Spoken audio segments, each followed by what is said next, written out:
All right, and shalom, shalom, shalom. Real quick, just want to test to see if everybody can hear me. I want to see if everybody can hear me in the chat. Pretty good. Just put I in the chat if you can hear me. All right, cool. All right, so we good. All right, so once again, shalom, shalom, shalom, everybody. This is Evangelist James, and I'm with the King James Bible University, Durham, North Carolina. And today's teaching, today's lesson that I'll be bringing forth is entitled A Broken and Contrite Heart.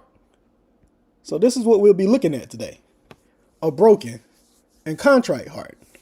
So what is a true broken and contrite heart?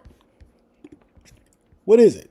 See, this is the question that we must be able to answer within ourselves. See, having a true broken heart and contrite spirit is showing you one of repentance. See, this is a process that each and every single one of us must grow through in order for us to truly draw closer to the Most High God. See, we must be broken down. The ways of our flesh must be broken and crushed in order for us to be built back up in righteousness unto JEHOVAH's way.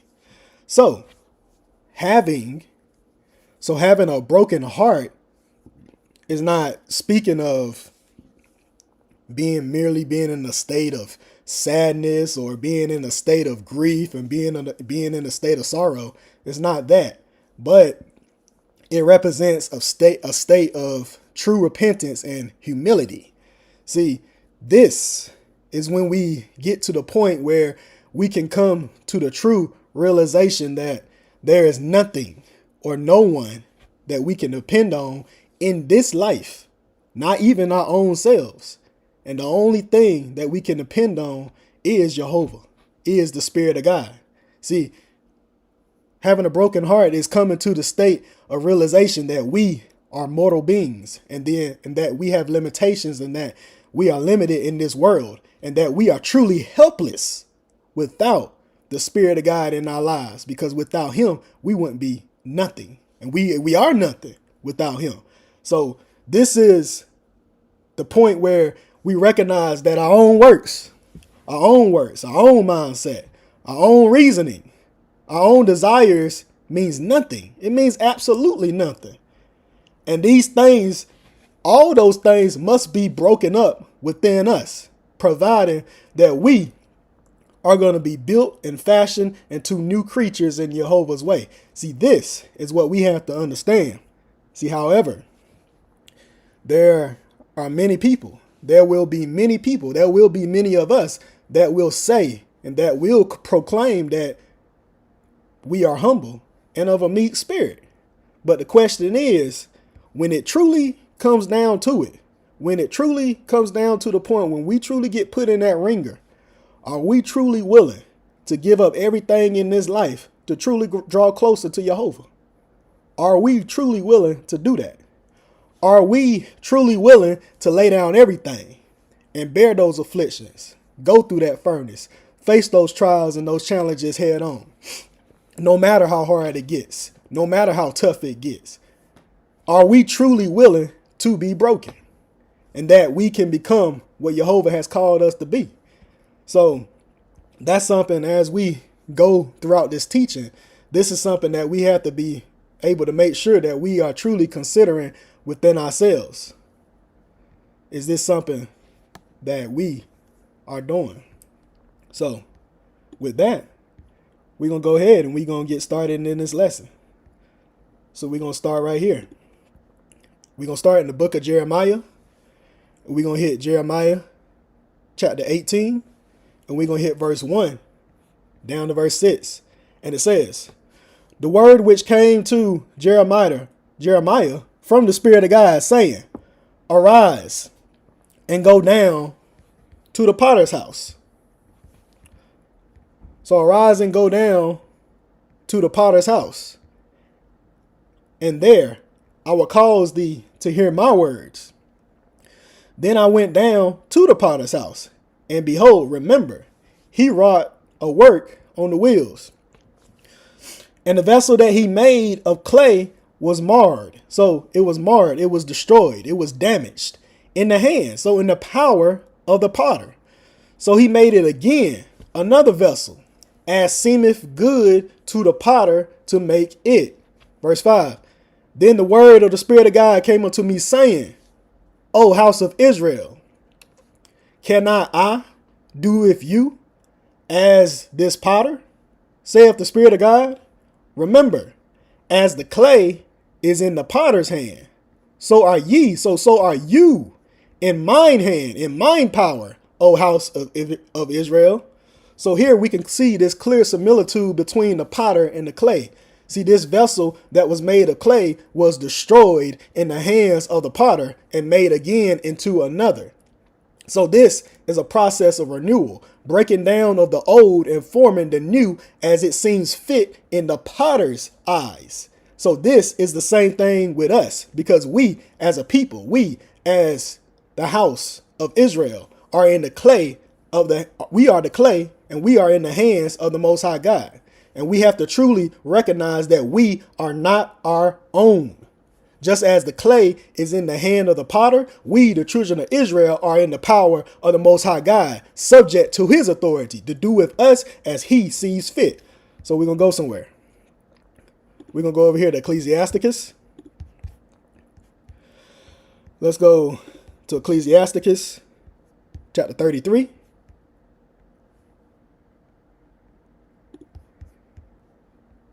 Ecclesiasticus chapter 33, and we're going to hit verse 13. And it says, As the clay is in the potter's hand to fashion it at his pleasure, so at his desire, at his will, so man, male and female, is in the hand of him that made him to render to them as likeneth him best. Psalms. We're going to go to Psalms. Chapter 100.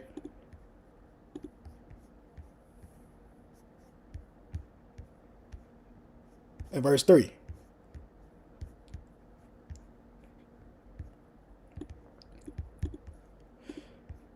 Psalms chapter 100, verse 3. Know ye that the Spirit of God, he is God? It is he that hath made us, and not we ourselves. We are his people, and the sheep of his pasture. Leviticus chapter 25 and verse 55. Leviticus chapter 25 and verse 55.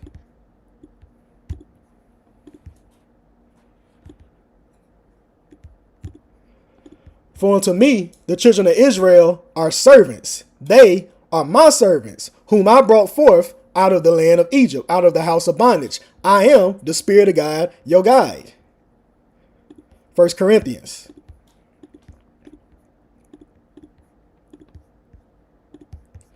1 Corinthians chapter 6 and verse 20.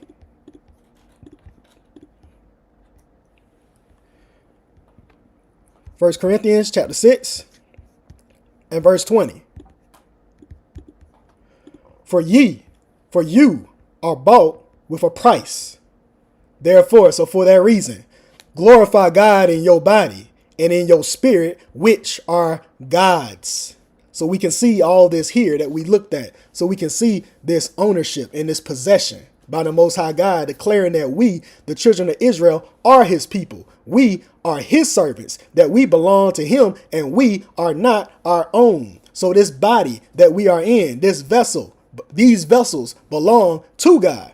This is a borrowed vessel that we are actually in. It doesn't belong to us. It belongs to God, to Jehovah. So we should be willingly offering ourselves unto him to do as he sees fit with us, showing him the true utmost respect in our body and in our spirit. Why? Because again, we are his servants. We see it right here. For unto me, the children of Israel are servants. And this temple, this vessel is lent unto us, not for us to do our own will, not to us for us to do our own will in it. However, it is for us to do the will of the Father and his pleasure, which we see he telling us again in 1 Corinthians chapter 6, verse 19. We see it right here. It says, what? Know you not that your body is the temple of the Holy Ghost? Your body is the temple of the separated body, which is in you, which you have of God, and you are not your own? We don't know this? He's asking us.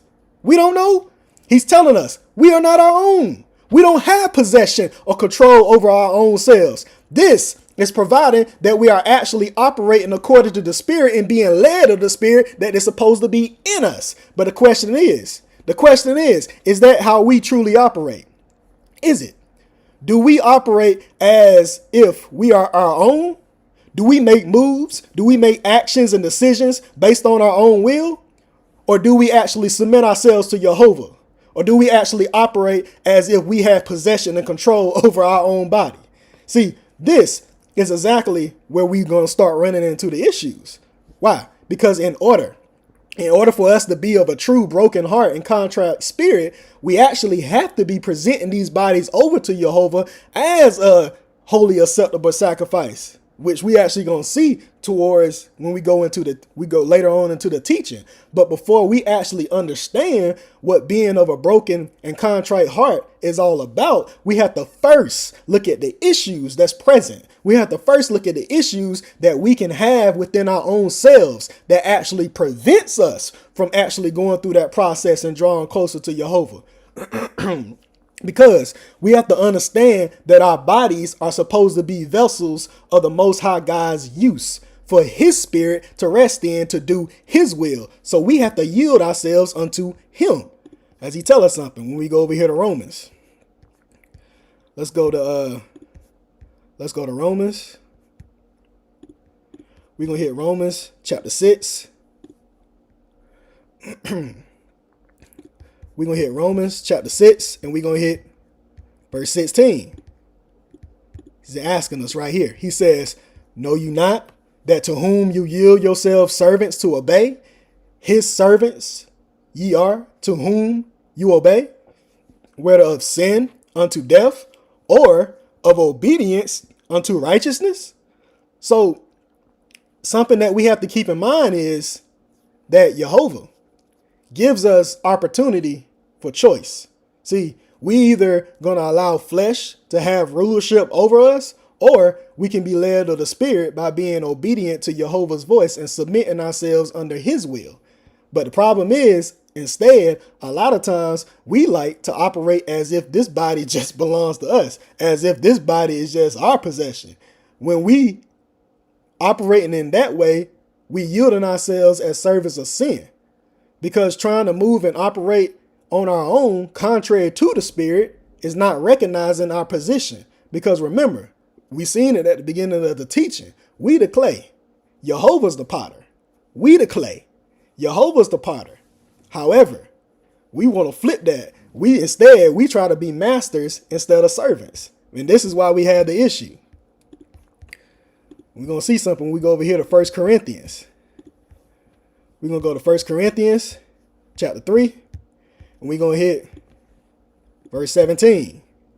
And it says, if, so providing any male or female defile the temple of God, him shall God destroy. For the temple of God is holy, is separated, which temple ye are. Isaiah chapter 45 and verse 9. Isaiah chapter 45 and verse 9. Woe unto him that striveth with his maker. Let the potsherd strive with the potsherds of the earth. Shall the clay say unto him that fashioneth it, what makest thou? Or thy work, he have no hands, he have no powers? Isaiah chapter 29 and verse 16. Isaiah chapter 29 and verse 16. And it says, surely your turning of things upside down shall be esteemed as the potter's clay.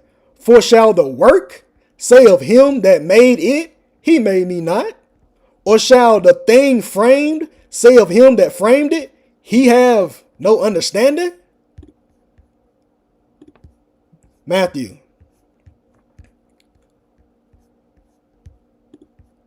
chapter 10. Matthew chapter 10 and verse 24. Tell us something. He says what? The disciple is not above his master. So the disciple is not above his teacher, his ruler, his owner, nor the servant above his Lord. So this is something that we must understand, that we are not above our master. We are not above Jehovah, nor are we equal unto him. Why? Because we ain't nothing but flesh and blood. This body, this vessel ain't doing nothing but going right back to the ground from which it came. All it's doing is housing the spirit that he has given us. That's within us. See, he gave us a body, and he is the one who gave us a spirit. He's the one, Jehovah, the one that gave us life. So what makes us think that we got the right to question him? He made me not. He have no understanding. What makes us think we have the right to do these things? What makes us think that we have the right to question why we was made the way that we are, and have the nerve and the audacity to sit there and make changes and alterations to ourselves based on how we see fit, sitting there neglecting Jehovah's workmanship, having no respect for the vessel that he actually put us in. See, we are supposed to understand that Jehovah, he only created us in these vessels so we can learn, grow, and understand how to get closer unto him. Not for us to believe that we can do whatever we want to do in these bodies and thinking that it's going to be okay. But then you have those of us out here. We've defiled these bodies. We've destroyed our bodies. These are the things that we've done. And these are the things that we get into. So see, we sit there and we like to mark it up. We like to tattoo it, having tattoos all over these bodies. And then we calling it art. A-R-T. Really think about it. Really think about that. We sit there and we mark our bodies up and we put tattoos on our bodies and we call it art, which we know art is beauty and perfection. We calling these markings that we purposely put on our bodies beauty and perfection. Really think about that. How crazy that is. When all we doing is actually profaning and defiling his beauty and marking ourselves up with whoredom, making a mockery out of his vessel. These are the things that we do. See, we like to sit there and change. We want to change our physical structures and features. Both men and women do this. Both men and women do this. See, we sit there and like to get these plastic surgeries done, getting these implants put in us, trying to cover up our hair. You got men and women. Men sit there with look, I ain't got no hair on my head. What we doing? We getting these fake hair implants put in their heads and in our beards. You got men, oh shoot, I can't grow a beard, so let me put this implant in so I can have this beard. Craziness. We like to sit there and dye our hair blonde. You got women wearing these wigs and it's fake hair, getting these extensions put in their hair. Wearing all this makeup, wearing all these fake nails. But we sit there and say we making ourselves look better. Or we going to make improvements to ourselves. So the question is, how you going to make improvements to something that you didn't even make? How you going to make improvements to something that don't even belong to you?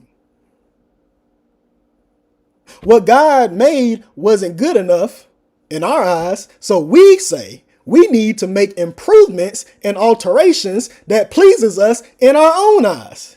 This is what we do. It wasn't good enough. So we got to make these alterations. These are the things that we do. That's why you see it said. It said, or shall the thing framed of him say, he have no understanding? Nah, I was supposed to be made in this way. See, we'll do all this. We'll do all these things. And then at the same time, we'll sit there and turn around and still claim that we love God. That's what we'll do.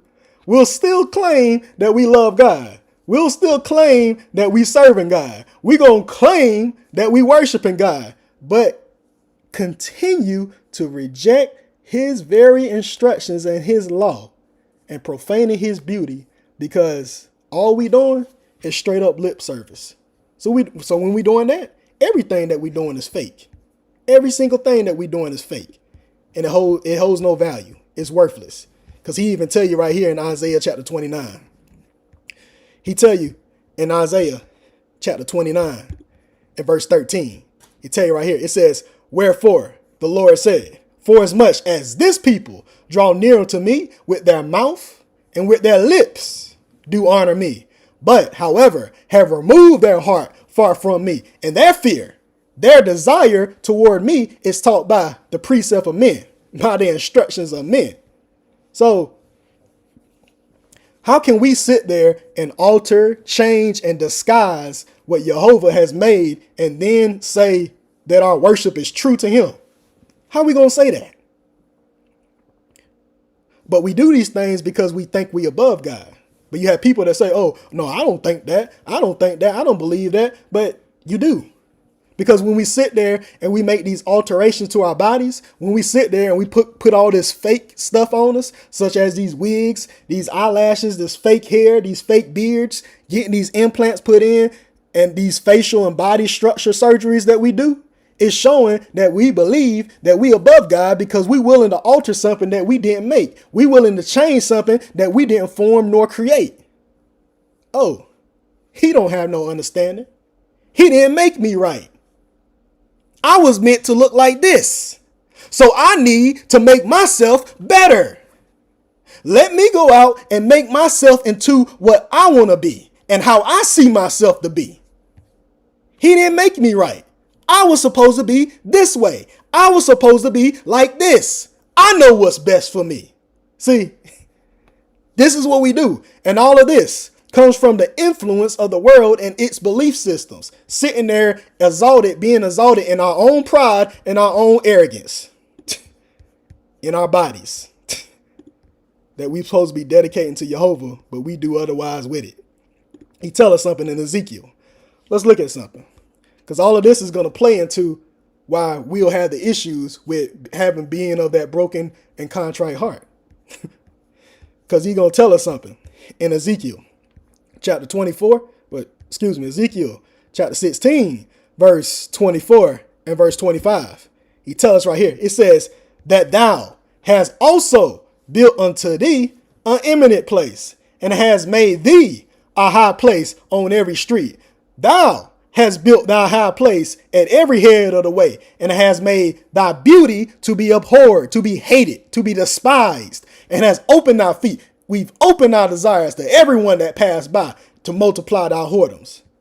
So this intimate place is us. This imminent place is our bodies, these structures that Jehovah placed his beauty and his law in. But guess what? We sit there and we start altering it into what we want it to be.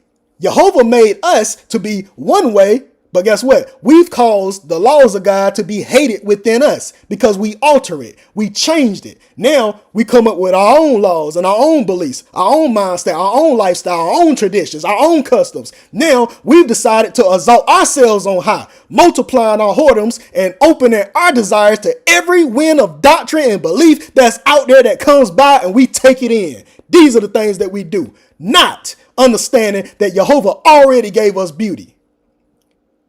But it's not about what's on the outside, but it's within that he gave us that beauty. He's the one that gave us a heritage. He gave us a law. So when we look at it spiritually, he's the one that gave us all these things, but we refuse it.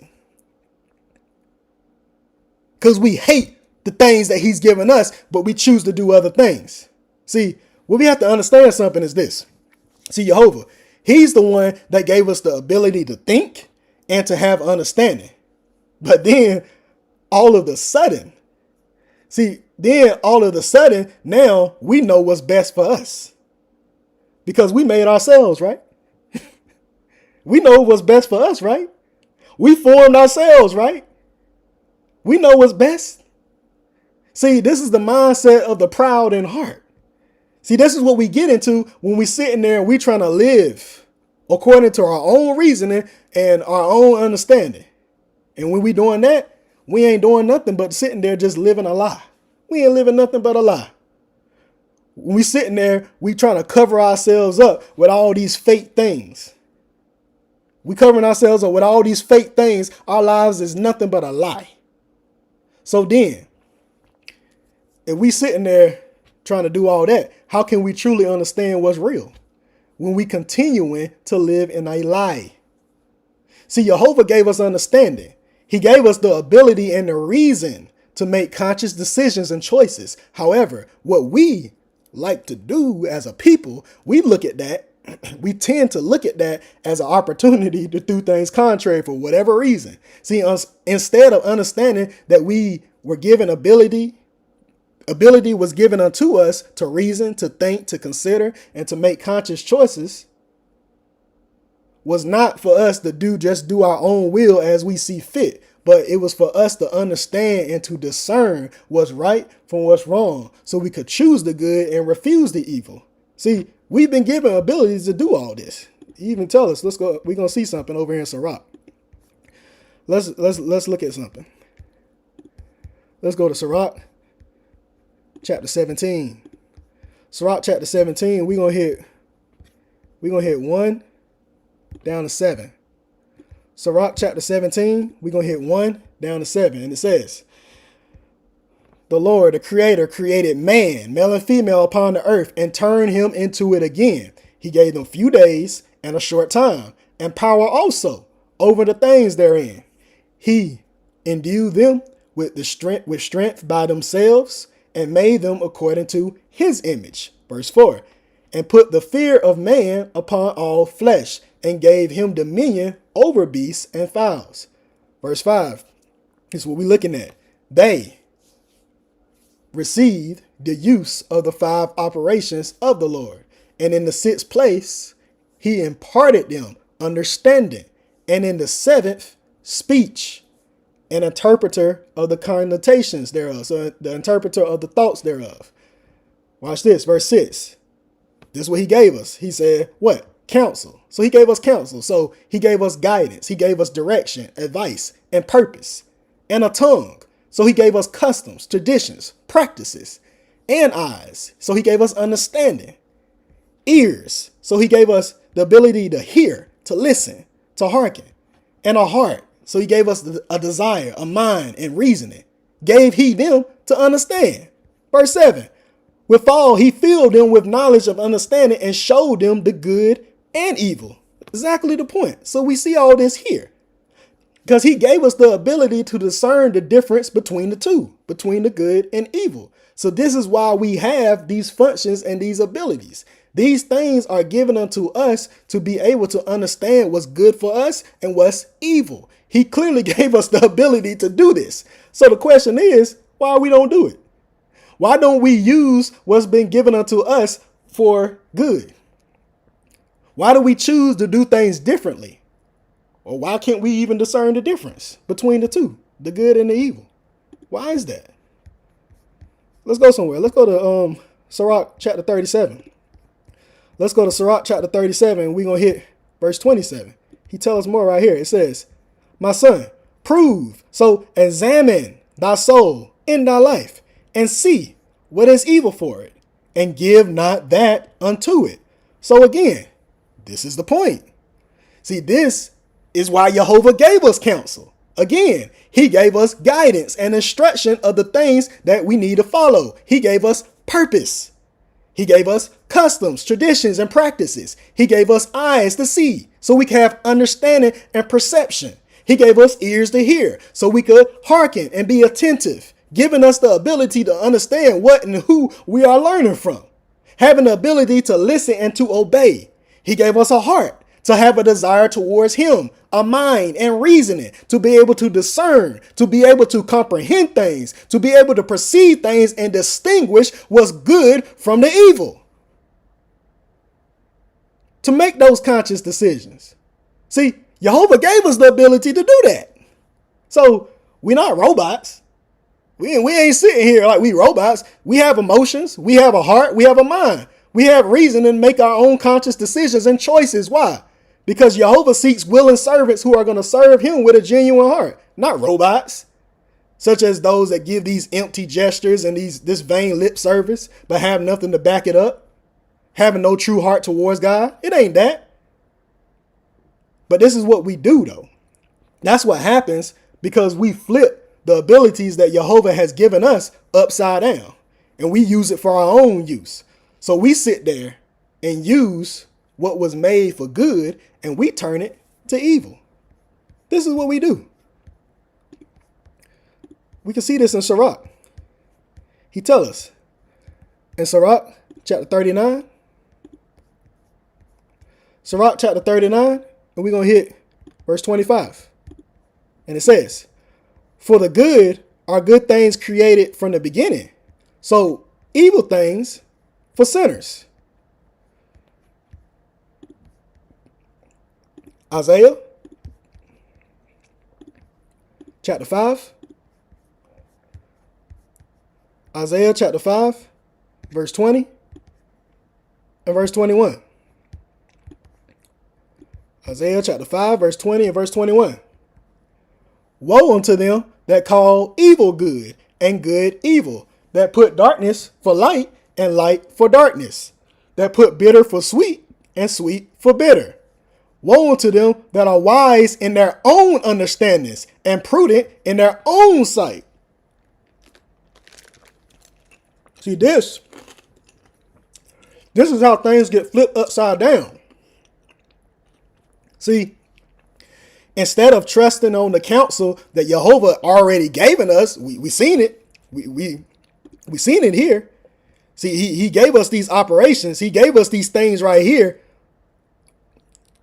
so we can do what we need to do and so we can operate the way that we should. He gave us those things, but instead of operating in that way, we flip it.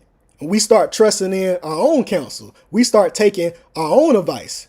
We following our own instructions. We coming up with our own customs, our own traditions, our own practices. See, this is why you see today. This is why we got all these heathen holidays out here, making up all these heathen days, but then neglect Jehovah's feast days that was ordained in his law for us to actually partake of. Because we practice things that don't have nothing to do with God. Even things as keeping the Sabbath. But people going to practice Sunday worship, and you can't find Sunday worship nowhere in the Bible, but you're going to do it. We can see the Sabbath all throughout Scripture. Something that was ordained, a sign between us and God.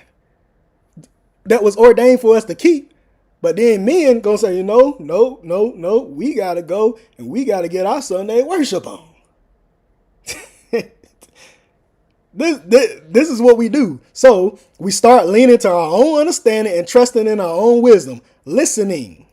Remember, we got ears. We have ears.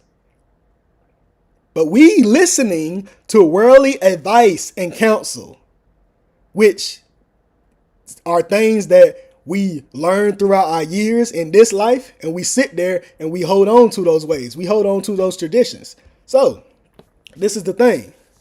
See, this is where we gonna see some things, because it's not only the physical structures of our bodies and our physical appearances.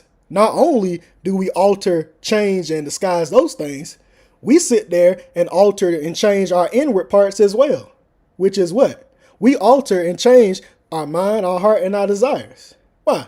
Because we sit there and try to be something that we not, that we weren't made to be.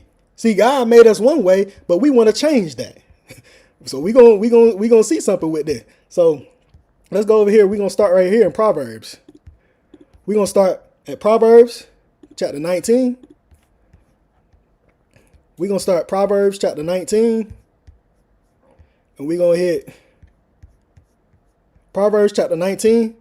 We're gonna hit verse 21 to the semicolon. Proverbs chapter 19, verse 21 to the semicolon. It says, there are many devices in a man's heart. So there's many things that's in our heart that we seek to do that shouldn't be there. But there's many things that's in our heart. Let's go to Ecclesiastes. Let's go to Ecclesiastes chapter 7, verse 29. Watch this. It says, lo, this only have I found, that God have made man upright. So how we got all these many devices in our heart? Here we go. But they have sought out many inventions. Exactly. There it is right there. This is why. God made us upright. He made us blameless. He made us to be righteous and pure. But guess what? Guess what? We seek out other things. We sought out all these other things. This is how we end up with all these other desires, because of things that we seek. So let's go to Proverbs chapter 18. We're going to hit verse 1. Tell us something. Proverbs chapter 18, verse 1. And it says, through desire a man, having separated himself, seeketh and intermeddleth with all wisdom. But guess what? We have to understand that all wisdom is not wisdom. See, the wisdom of this world is not of God. All wisdom isn't wisdom, because we're going to see something right here when we go over here to Sirach. But we get into anything and everything, as long as it sounds good to us. But we see right here in Sirach chapter 19 and verse 22. He even tell us, Sirach chapter 19, verse 22, and it says, the knowledge of wickedness is not wisdom, neither at any time the counsel, the direction, the guidance, the advice of sinners, prudence. So let's go to James. Let's go to James chapter 3. James chapter 3. We're going to hit verse 15 and verse 16. And it says, this wisdom.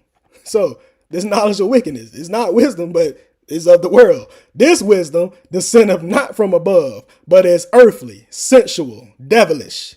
For where envying and strife is, there is confusion in every evil work. See, this wisdom is not of God, but it's of the world. But we like to sit there and get into these things. We get into envy and we covet after things, because that's what's in our desire, that's there in our hearts. That shouldn't be there, but those are those many devices that's in our heart. See, remember, God made us upright. You see it right here. Lo, this only have I found, that God made man upright. But they have sought out many inventions. See, he made us to be blameless, to be pure and workers of righteousness. He didn't make us to be envious and to cause strife and be workers of confusion. That's something that we do. But that's showing you, when we doing that, guess what? We was maybe upright, but when we doing these other things, what we did, we done altered how we was made to be. See, he gave us a heart to understand and to desire his way. But guess what? We switched that into seeking to delight in our own evil, wicked devices. So we operating in ways that we shouldn't. because we operating with another spirit that's not of God. We switch his ways and his wisdom for our own fleshly desires and understanding, altering how God made us to be. So when we get back over here to Proverbs chapter 18, we're going to hit verse 2 and verse 3. And it tells us, it says, a fool have no delight in understanding that his heart may discover itself, so that his heart may manifest itself. Verse 3, when the wicked cometh, then cometh also what? Contempt, which is rebellion, stubbornness, and with ignominy, reproach. So this disgrace, this shame. So this is what happens when we decide to make these alterations and these changes to our inward selves, to our heart and our mind.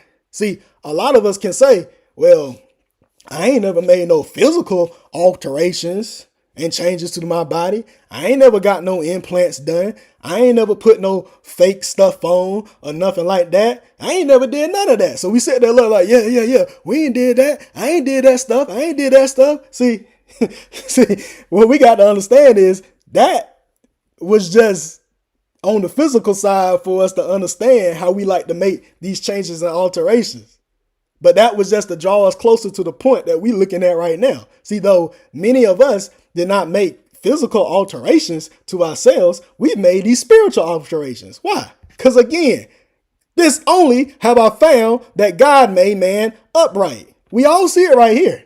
He made us in his image after his likeness. Matter of fact, I'm gonna put it up because it shows us hey, we can't get out of it. This is how we was made to be. So we changed something. Because we done altered something. We done changed something.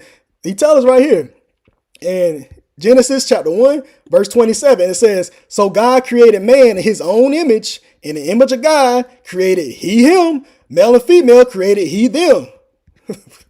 Again, we was made in his image. This only have I found that God made man upright. But they sought out many inventions. So we the ones that sought out these many inventions. We the ones that sought out to come up with all these different evil thoughts and imaginations of the heart. So guess what? We can't place no blame anywhere else but towards our own selves, because we the ones that chose to be that way. We chose that. So when we go over here to Genesis chapter 6, he even tells us in Genesis chapter 6 and verse 5, he tells us right here, it said, and God saw that the wickedness of man, male and female, was great in the earth, and that every imagination of the thoughts of his heart was only evil continually. But we was made upright in the image of God. So how we get here? Why? Because we changed, we altered from the way that we were supposed to be. We neglected Jehovah's wisdom to take on wisdom of the world. Why being wise in our own eyes? Learning from the serpent's doctrine. See, we constantly come up with our own thoughts and our own reasoning on things. You can't say we don't do this. We do this all the time, because every time we are instructed in the word to do something, we do the contrary. Every time we receive godly counsel and instructions on something, the first thing we do is turn around and do something contrary to it. You give us an inch, we take a mile, because we sit there and want our own desires to manifest. So this is exactly why it goes back to that covering. Even that covering of that hair that we were speaking about. See, you have many of us, many black men and many black women who physically put implants in their hair, wearing these wigs and these false coverings, trying to cover up something that's not there. Sitting there might be suffering from baldness and lack of hair. So what we try to do, we try to cover that up. Let me cover that up. I don't want nobody to see this. So you will see people that will look at that and, will take that as a joke, or say, well, I don't have that issue, or I ain't never had to do that. I ain't never had to deal with that, but fail to realize that that very condition is showing us our sin, our shame, and our rebellion against Jehovah. See, you might have never gone through it physically, but guess what? We can't even talk about them. You can't talk about nobody. We still got to look at ourselves. Why? Because that hair represents a covering. So we have to look at that same way spiritually. Why? Because when we sit there and we try to cover up our shame, we try to cover up our baldness. Matter of fact, I'm going to show y'all what baldness is. Because we sit there and we're like, they bald. They ain't got no hair. Okay, what about you? No, we got to look at ourselves. He tell you right here in baldness is what? nakedness, imagination, shave, mourning, sackcloth, ashes, humiliation, shame. So guess what?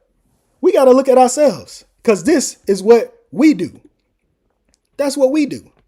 So we're going to see something when we go over here to Isaiah. Because regardless, no matter what, there's no way for us to get out of this. So we go to Isaiah chapter 30. We're going to hit verse 1. He tells right here. It says what? Woe to the rebellious children that saith the Spirit of God. That what? That take counsel, but not of me. That what? That cover with a covering, but not of my spirit. That they may add sin to sin. So we see counsel right here, which again, we seen that is one of the operations that Jehovah gave us. But once again, we using it for something else. Once again, we flipping it around. See, instead of good, we using it for evil. Now we lean into our own instruction, our own counsel, our own guidance, coming up with these evil thoughts that's not of God, but is of the flesh. Let's go to Wisdom of Solomon.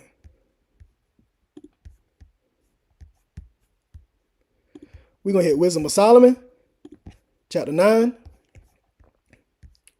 We're going to hit verse 14 and verse 15. Wisdom of Solomon, chapter 9, verse 14 and verse 15. And it says, for the thoughts of mortal men are miserable, and our devices, there you go, those many devices that's in our heart, our devices are but uncertain. Why? Because they're doubtful. We're going to waver. We're going to question things.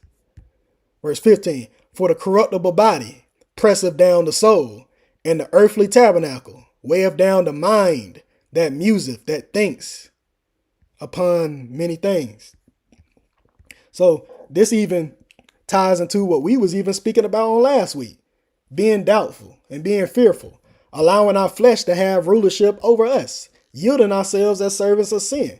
So when we sitting there and we lean into our own understandings of things, we question things, we like to waver back and forth. See, 1 minute we on the right side of the plumb line, we hot, we rolling with God. Then the next minute we cold. So we like to go back and forth, being lukewarm, trying to play both sides. See, every time we sit there and we in a situation, the first thing we like to do is reason within ourselves, not using Jehovah's counsel, not godly counsel from the scripture. We gonna reason within ourselves on how to get ourselves out of something, or how we can try to figure out things for ourselves, trying to see how can we fix things in our life using our own reasoning and our own thoughts. Then guess what? We end up stuck right back in that same position that we was in from the start, and we are never able to move past it. You know why? You know why that is? Because we operating in 100% rebellion, without that covering, without that spirit. Why?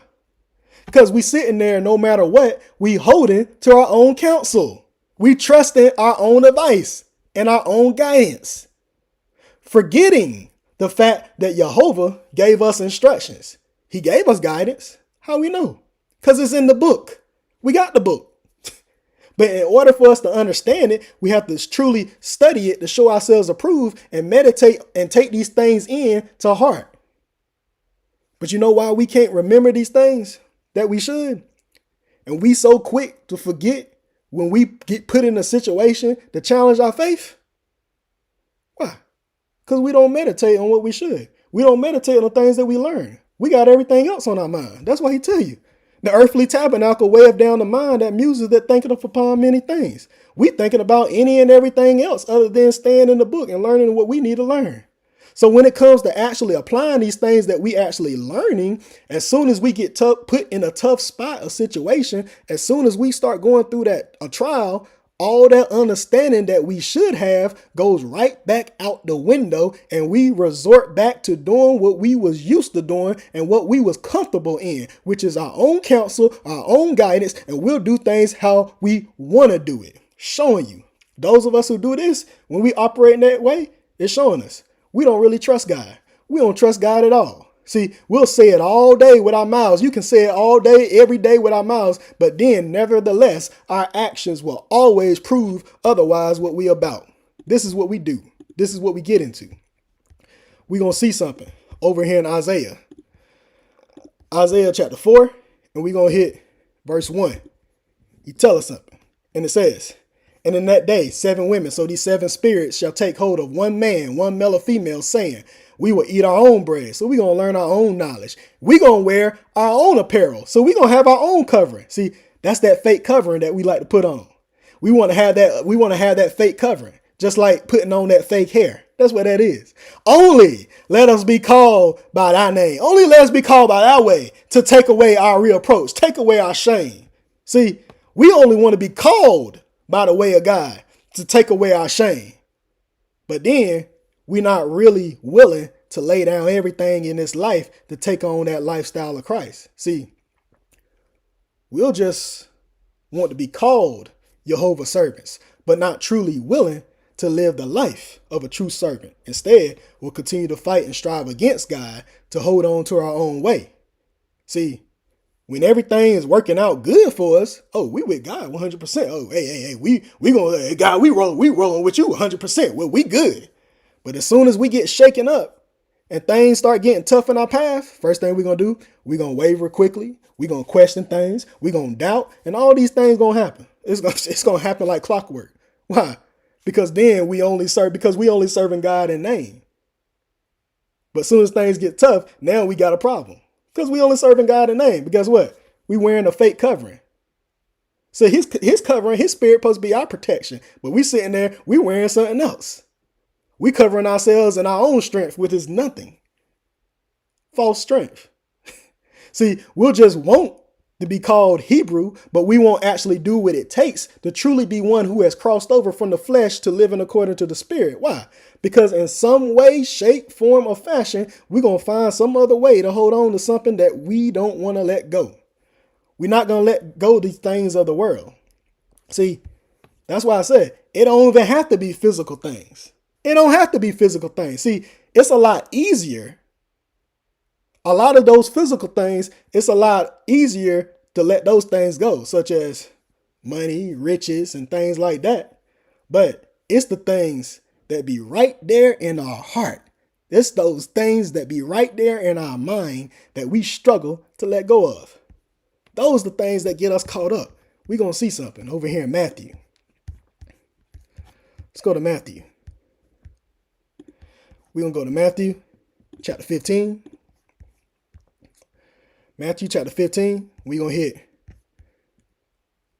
verse 18 and verse 19. Matthew chapter 15, verse 18, verse 19. It says, but those things which proceed out of the mouth come forth from the heart, and they defile the man. For out of the heart proceed evil thoughts, murders, adulteries, fornications, thefts, false witnesses, blasphemies. So all of these things come from the heart. But remember how we looked at earlier that we the temple of God, right? Remember how we seen that earlier? That we supposed to be the temple of God? Let's go back to it. Let's go back and look at it so we can see what's going on. Let's go back over here to 1 Corinthians chapter 3. We're going to go back over here to 1 Corinthians chapter 3. We're going to hit verse 16 and verse 17. It says, know you not that you are the temple of God, and that the Spirit of God dwelleth in you? If any male or female defile the temple of God, him shall God destroy. For the temple of God is separated, which temple ye are. So this is how we can defile Jehovah's temple. See, it ain't just by doing physical things and doing all these physical alterations and it's not all that. Such as sitting there placing marking upon ourselves and making these physical alterations and doing these self-construction of our body to defile Jehovah's temple. It ain't just that. We defile the temple of God by allowing these wicked devices of our heart to dwell within us and allow those wicked things to change and alter our state of mind. That defiles the temple, because you see it right here. Those things which proceed out of the mouth come from the heart, and they defile the man. These things that come from the heart, these things defile the man. See, that's why I say we always have to see things for what they are. See, just because we sat there, we might have never made physical alterations and changes to our bodies on the physical side. We always have to consider the spiritual side of everything, because we made these spiritual alterations. We start corrupting ourselves with all these different doctrines and beliefs and lifestyle practices. We alter the laws of God and hold on to our own thing when his law actually supposed to be in our heart. We even gonna see it. He tell us this is actually what's supposed to be in our heart. He tell us in Psalms chapter 40. He tell us in Psalms chapter 40, and we're gonna hit verse 8. He tells us right here, Psalms chapter 40, verse 8, and it says, I delight to do thy will, O my God. Yea, thy law is within my heart. But the question is this true for us? Can we actually say this? Is his law truly written in our hearts? Because what we'll do, we'll sit there and pick and choose what we're going to follow and what we're going to hold to and what we're not going to hold to when it's convenient for us. But his law is supposed to be in our hearts.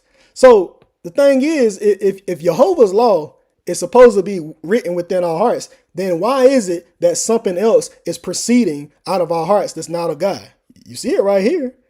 Back over here in Matthew 15, it said, for out of the heart perceive evil thoughts, murderers, adulteries, fornications, thefts, false witness, blasphemies. He telling you these things is from the heart. These evil thoughts and all these things. So then how can Jehovah's law, his beauty, his truth, his spirit be within us, but then all these evil thoughts is proceeding from us too? How are we sitting there doing both at the same time? We're going to look at something. Let's go over here. Let's go over here to James. Let's go to James chapter 3. We're going to hit verse 11. Let's see something. It says, James chapter 3, verse 11. And it says, doeth a fountain send forth at the same place sweet water and bitter? It's a question he's asking us. How does that work? How does that work? We're going to see something with this fountain. We're going to go over here to John. He's going to tell us something over here in John. Let's go to John chapter 7. We're going to hit verse 38 because we want to understand something, because he even tell us. It says, he that believeth on me, as the scripture have said, out of his belly shall flow rivers of living water. So this is this fountain of flowing knowledge. See, this fountain should be flowing from us with Jehovah's pure truth at all times. Not sometime, but all time. So we should always be abounding with Jehovah's knowledge flowing from us. This living water, this living knowledge.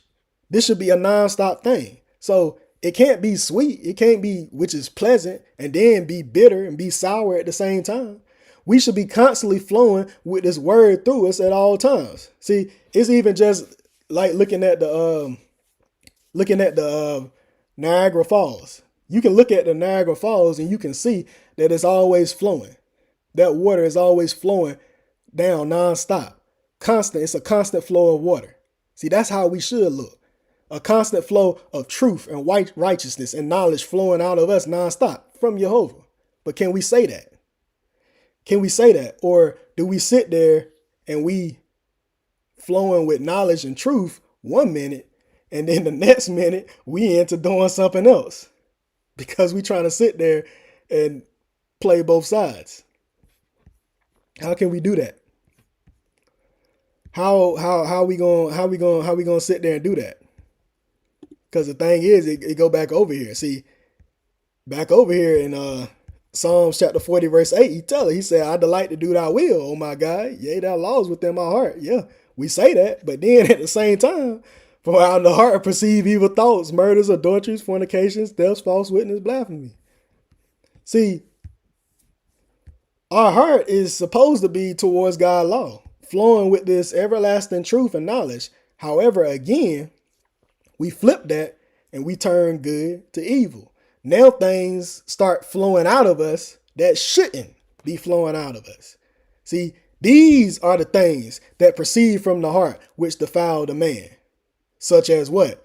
Being full of pride. We like to sit there and exalt ourselves, being arrogant, being know-it-alls, sitting there saying, well, I ain't got to study. We sit there, I ain't got to study today. I ain't got to do it. I ain't got to do it every day. I ain't got to study every day. I can study whenever I want to study. God's still going to give me the understanding. I'm still going to get it. He understand. It'll be all right. I do it when I feel like it. I'm going to be good. I'm good. Guess what? That's arrogance. That's straight up arrogance. Guess what? That mindset defiles the man. Because we making alteration in God's law. See, again, his law is supposed to be written within our heart. It's supposed to be on our hearts. But then what we do, we get over here and we going to change it to fit our lifestyle. So guess what? Instead of his truth and his wisdom, his understanding flowing freely from us, now we got something else coming out of us. That shouldn't be happening. But this is what we do. You sit there, you can't give us no correction. We refuse to take correction because as soon as we get correction, the first thing we do is get defensive and always got a rebuttal or always got some type of excuse for something instead of receiving correction with humility. We can't do that. But that's why he even tell us here when we even go over here to, Sirach or Ecclesiasticus chapter 32. He tells us right here. He tells us right here, Sirach chapter 32 and verse 17. He tells us, this is according to the word. He tell you, a sinful man, a sinful male or female will not be reproved. He won't be corrected. He not. But findeth an excuse according to his will. This is what we'll do. Why? Because we operating over here. We're not operating here to do the will of God, to lighten after his will. No, when we operate like this, we don't want to receive correction. We get mad, we get an attitude, we want to be all angry and upset and acting all these ways. No, we operating over here. See, I'm gonna even share something with y'all. See, actually, I did this right here. I did this very thing at my job. See what I did. See, I called myself taking care of something, right? That I was gonna go out. See, we had some issues going on at the job, so I called myself like, you know what? I'm gonna take it upon myself to take care of the issue so we can have it situated. But then I didn't even think to even ask my boss if it was okay for me to do what I was gonna do. I didn't even think to ask because I just wanted to take care of it. So what I did, I ended up doing something that could have actually jeopardized the company as a whole. All because I didn't want to communicate. I didn't want to communicate anything. And then I got reprimanded. Behind it. But instead of actually taking that correction, I decided I wanted to get mad and I want to walk away. I want to walk away angry. For what? All because I didn't want to humble myself down and take that correction. See, that's showing you that I was operating in 100% pride because I felt like I didn't have to contact my boss who's above me. I felt like I didn't have to contact my boss about something that I decided to do of my own accord because I thought I was right in what I was doing. Then I got checked on it. Now I got an attitude like they did me wrong when I was the one that was in wrong. But I'm looking at them like, nah, y'all doing me wrong.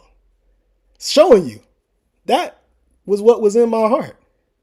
But like we saw, again, right here, it said, it said, I delight to do thy will, my God. Yea, thy law is within my heart. We supposed to be operating with Jehovah's law written on our heart. So how is it? How can his wisdom should be flowing from us at all times? So again, in that very situation, I should have received that correction with humility, but I didn't. So how is it possible to truly say that I'm truly humble when I sit there and I'm going to pick and choose when I'm going to operate in humility? How does that work?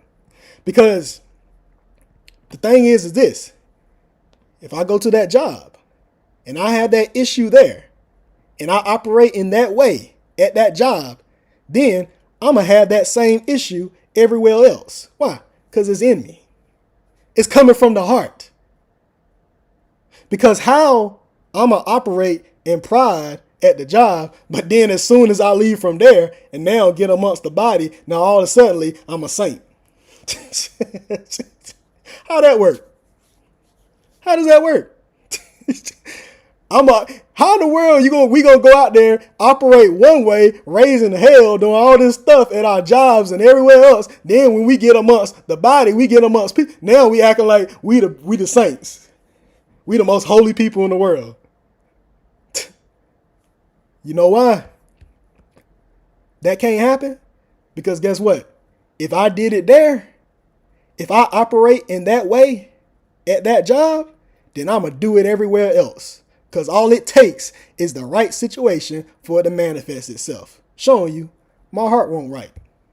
Because if I sat there and I refused correction from my boss on something that I did wrong, if I can do that there, then that's showing you that I'll do the same thing with God. Showing you that's exactly what I'll do. So I shared all that with y'all to show you that it's impossible for us to be operating in the spirit and then we sit there and we doing fleshly things too, but we gonna turn around like,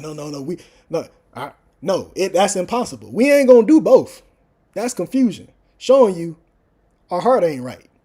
Because we trying to play both sides. We trying to do things when it's convenient for us. But that's what I had to realize. That's what I had to realize, and that's what I had to see. That my heart wasn't right. I had to recognize that. See, either our hearts are going to be right with Jehovah and we truly walking in humility, or because if our hearts are right with Jehovah, we walking in humility, then we're going to delight in his law. And we're going to do his will. But if our hearts are defiled and we not walking right, then we operating over here. These evil thoughts going to come out. That defiled things going to come out from our heart.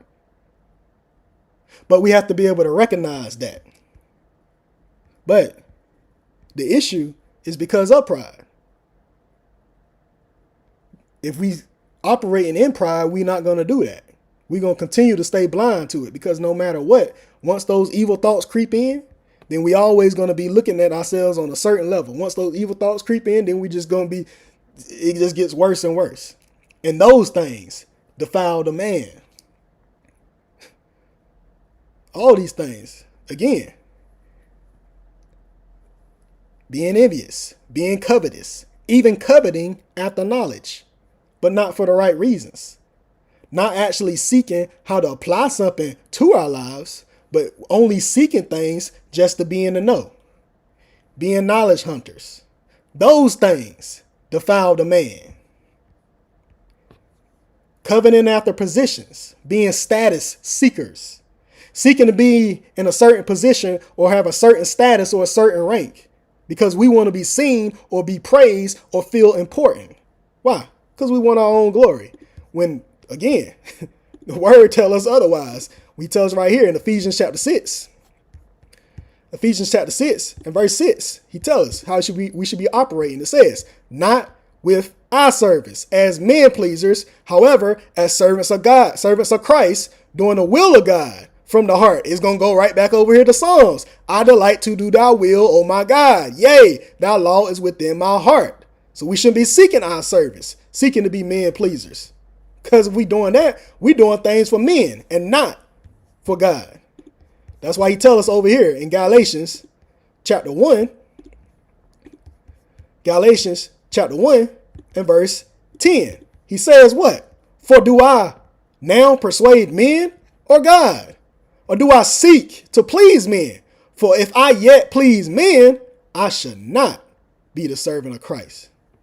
Exactly the point. See, if these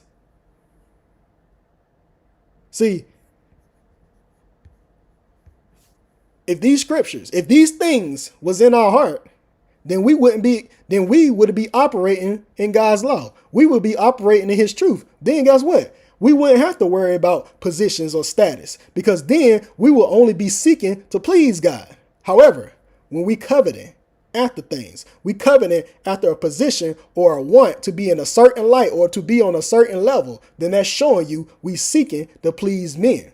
We'll do anything to try to get what we want because we want to be seen, showing that you seeking to please men, showing that our heart ain't right. Again, those things defile the man. All these things come from the heart and are not of God. We seeing how we sit there and we make these spiritual alterations within us. We doing things, everything contrary to God. We making all these alterations and all these changes within us that we shouldn't make. Are we understanding? I just want to make sure. Do we understand what's actually happening, what's actually going on? I just want to make sure that everybody's understanding what's actually happening and what's going on. Because all of these things that we get into come from the heart, from the infirmities and the sicknesses of our own hearts, based on our devices and our evil imaginations that we come up with. So cool. It looked like everybody understands. So yeah. So that's what happens. See, these are these spiritual alterations that we make. Back over here, Matthew, we read it again. Matthew chapter 15, verse 18 and 19. We'll read it again. It tells us, but those things which proceed out of the mouth come forth from the heart, and they defile the man. For out of the heart proceed evil thoughts, murders, adulteries, fornications, thefts, false witness, blasphemies. See, these are things we get into. We sit there telling lies on each other, spreading rumors, whispering, backbiting, being murmurers, speaking all these things that's not true, being angry towards one another, holding grudges towards one another. These are the things we do it all the time. We see it happening all the time. But guess what? It's showing you once again, our hearts ain't right. Why? Because those things defile the man. But then you think we not making alterations and changes to ourselves when we operating like that? You think we ain't making alterations? See, instead of us using wisdom and guidance from the Spirit of God, we trusting in our own wisdom and our own thought processes and reasoning instead of the counsel that Jehovah gave us when he made us. So it goes right back over to Isaiah chapter 30. I'll just pull it up again to show us again. It goes right back over here. Isaiah chapter 30 and verse 1. Woe to the rebellious children, said the Spirit of God, that take counsel, but not of me, that cover with a covering, but not of my spirit, that they may add sin to sin. See, we covering with another covering because we trying to cover our shame with something else instead of truly humbling ourselves down to Jehovah and recognizing our wrongdoings. We can't do that. See, we want to cover stuff up. We want to hide ourselves and patch stuff up. We want to try and conceal our issues. We did this from the beginning. We're going to show it. We're going to go to Genesis chapter 3 and verse 7. We see it right here. Genesis chapter 3 and verse 7. And it says, and the eyes, so the understandings of them both were open, and they knew that they was naked. So they knew that they was in sin. And they sewed fig leaves together and made themselves aprons. See, this is what we get into. See, most of us will know when we are in sin, and we'll know that we doing things that we shouldn't, but we'll still attempt to throw up this facade like it's nothing and put this fake covering over us because of our sin and our shame, trying to hide it, trying to hide what we doing. This is exactly what we get into. Instead of recognizing what our true issues are and admitting to those things, confessing to those things, and turning from those things, we're going to try to deflect it. We're going to try to hide what those problems are. Instead of showing true humility and correcting those issues, we want to cover it up. But then we still want to be called by the way of God to take away our real approach. How does that work? So when we see it ain't no way out of this. There ain't no way out of this on what we doing. So the thing is this: if Jehovah gave us his covering, if he gave us his spirit, why would we try to hide that? Why would we try to hide that and try to cover ourselves with something else that's not of him? Why would we try to disguise ourselves to be something that we not? Let's look at something. Let's go over here to 1 Corinthians. We're going to go 1 Corinthians chapter 11. We're going to hit verse 15, verse 16. It says, but if a spirit have long hair, it is a glory to her, for her hair is given her for a covering. We're going to see something. So this woman, this spirit, they have long hair. So we know hair is covering, but we want to look at long. So we see long right here. We see desire, endure, await, eternal. So eternal. This covering is a glory unto her, because that's the covering that was given unto the spirit by God. For her hair is given her for a covering. See, this woman is a spirit, and Jehovah gave us a covering and rested his glory upon us, which is his eternal power, his spirit. So why would we cover that up? Because when we cover that up, that's sin. It's the same thing even in the physical. You have a woman that has hair. To have long hair, that's that covering, that's that protection. So if you shave that hair off, then you shaving off your protection. You shaving off your covering. But you sit there, let me put a wig on it, let me put a extension on it, let me put all these other things in it. You trying to cover up what Jehovah has given you.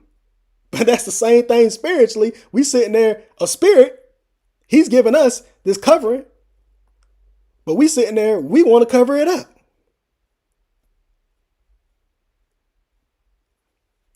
We want to shave it off. Why would we do this? He tells us in verse 16, but providing any man, any male or female, seemeth to be contentious, so seemeth to strive, to be brawlers. We have no such custom. We don't have no such tradition or such practice. Neither the churches of God, neither the bodies of God. These churches, these bodies. So when we sitting there and we operating in rebellion, now we striving against Jehovah. And that's contention. Because we trying to cover stuff up and fake the funk. We trying to appear holy and righteous outwardly, but then we'll do things that actually causes strife and confusion because we doing everything else contrary to God, but won't recognize what we doing when we actually doing that, because we trying to cover our sin and cover our shame instead of recognizing what those issues are. That's literally the whole point of everything. Stop trying to cover stuff. Instead, we need to recognize it and turn from it, not to try to cover it and act like it's not there. So let's go to Proverbs chapter 28. And we're going to hit verse 13. It tell you right here. It says, he that covereth his sins shall not prosper, but whoso confesseth and forsaketh them shall have mercy. Exactly the point. So providing that we are not willing to fess up to those things that we actually doing, we'll never be able to prosper. Say that again. If we are not willing to actually fess up, confess to those things that we actually doing that we know is sin, we will never be able to prosper. We'll never be able to move forward. Never. Or even sitting there refusing to recognize that we have those issues within us in the first place. See, the first step to true repentance is recognizing and being aware that we actually have issues within us. That's what we all have to be able to do. But a lot of us will refuse to do this. Instead, we want to patch up stuff left and right. We want to patch up this issue here, patch up that issue there, put bandages all over and do all these things. We'll try to water these things down to make ourselves feel better, seeking temporary comfort, temporary satisfaction, instead of just seeing our problems for what they actually are and facing them head on and seeking Jehovah's guidance and his counsel. See, we start doing that. See, that's being broken, because all that self-righteousness within us is starting to get crushed, which feels painful, but it's necessary for growth. That's what we're supposed to be doing. But instead, we want to find a way to work around things or even pretend like those problems don't even exist, like they ain't even there at all. So if we like that, we'll never prosper. We'll never grow. We'll never move forward no matter what we do. Not understanding that recognizing and being aware of our issues, being aware of our temptations and our sins, and being able to admit what those things are is one of the first and most important steps in our spiritual growth. But we'll sit there and try to avoid that. We're going to cover it. Why? We sit there, be full of pride. We don't want to be seen a certain type of way. And that's exactly how we get ourselves in the worst position, when we shouldn't be like that. Let's go somewhere. Let's go to Ecclesiasticus or Sirach. We're going to hit Sirach chapter 26. And we're going to hit verse 25. Sirach chapter 26 and verse 25. He tells us, he says, a shameless woman, so this shameless spirit shall be counted as a dog. So this shameless spirit, so being shameless is being full of pride, being bold, this pride and boldness that it has. So this shameless spirit shall be counted as a dog, this evildoer. So this prideful and bold spirit is going to do things according to their own accord, never truly recognizing what its issues are, but will continue to wallow in that same vomit constantly over and over again, just as a dog. As we see right here, when we hit Proverbs chapter 26 and verse 11, it tells right here, it says what? As comparing a dog returneth to his vomit. So he returneth to his disgust, his wrongdoing.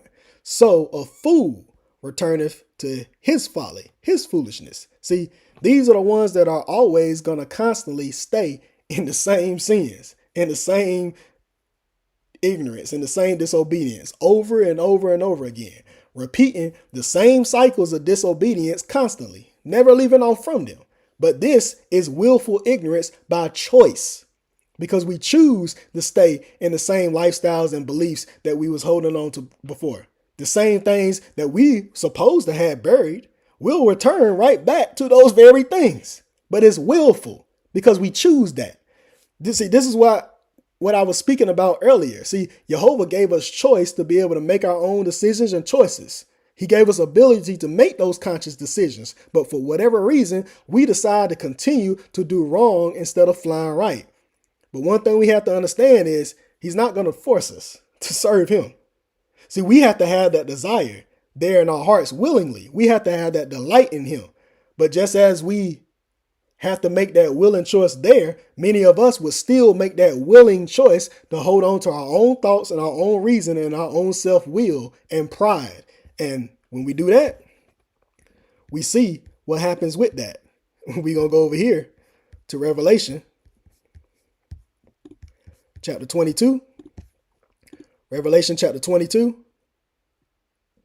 And we're going to hit verse 14. Well, then we're going to hit verse 15. We're going to see something. It says, blessed, wisdom is given are they that do his commandments, and that they may have right to the tree of life and may enter through the gates to the city. But watch this. For without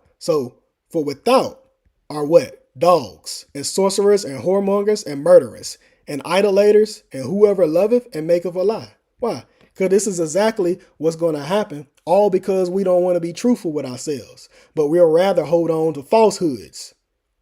See, when we're not being real with ourselves and being truthful with ourselves, not only are we just lying to ourselves? We're not lying to people because that's who we worried about, but we lying to God. We putting our own salvation at risk for stupidity.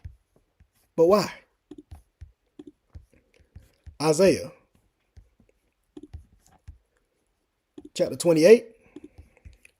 Isaiah chapter 28, verse 15.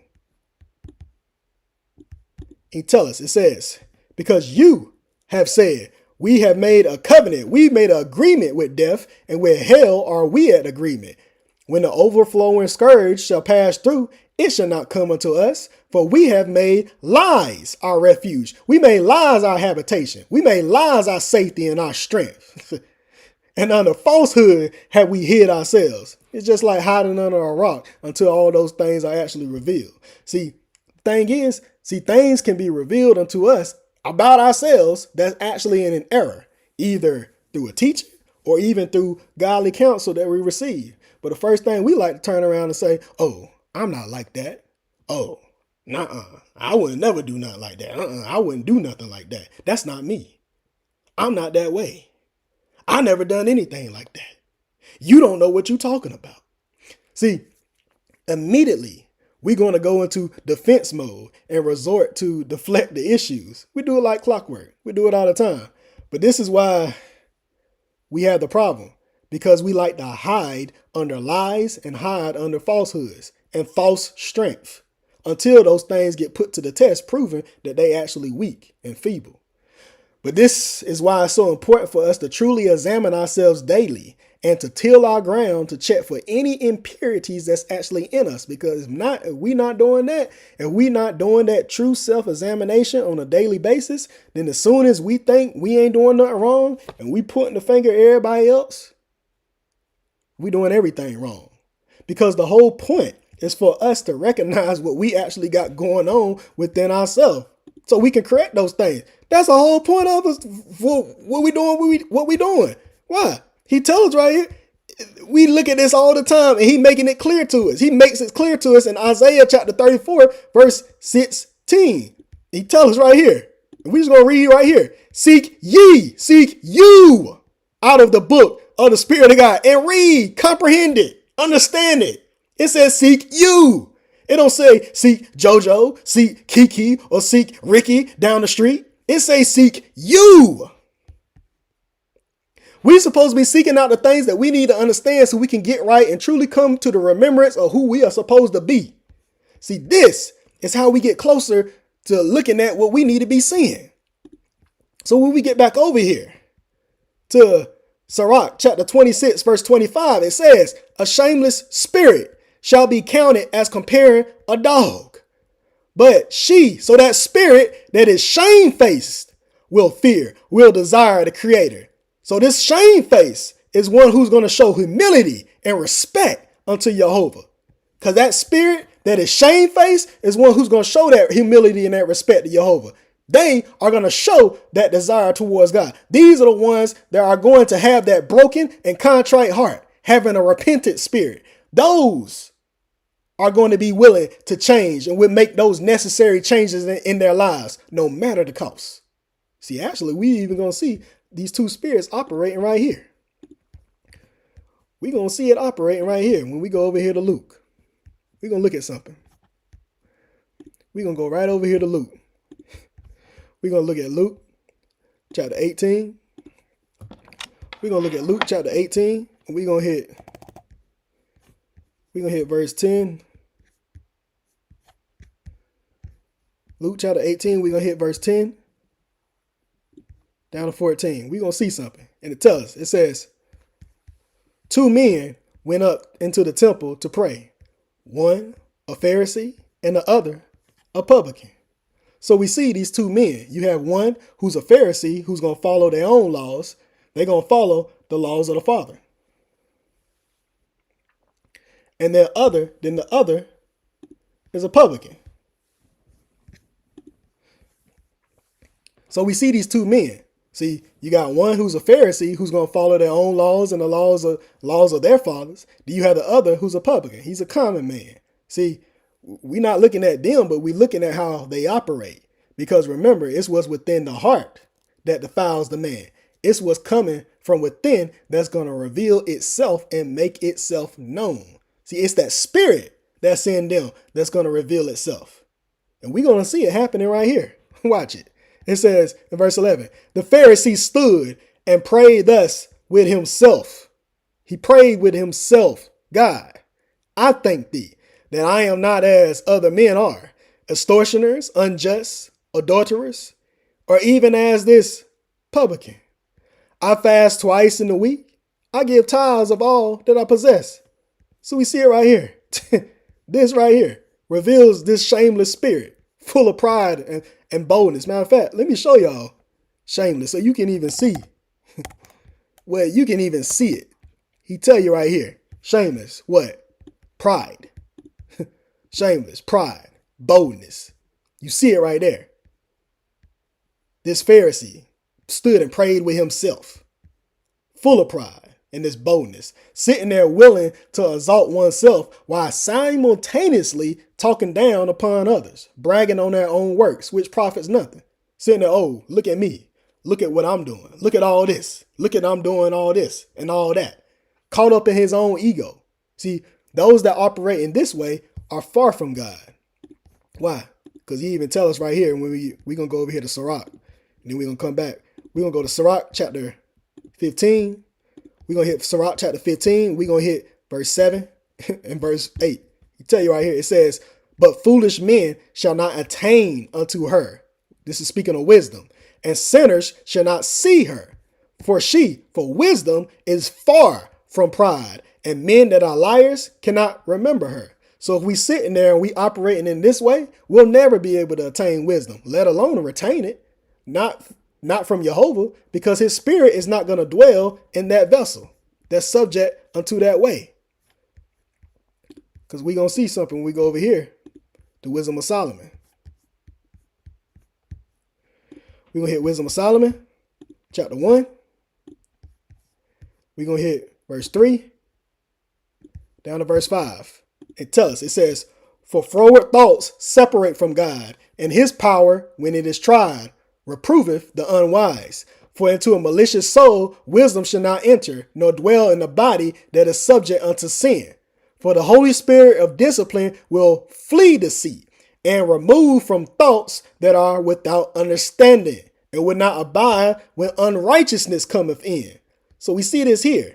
That spirit of wisdom is going to flee from unrighteousness. This is why we have to keep in mind everything that we actually doing and how we moving and how we operating, because Jehovah is not going to dwell in an unclean body. This is why we spoke about our temples being the vessels of God to be his use to do his will. We spoke about that at the beginning of this teaching, because the Spirit of God cannot dwell within us if we are defiling ourselves.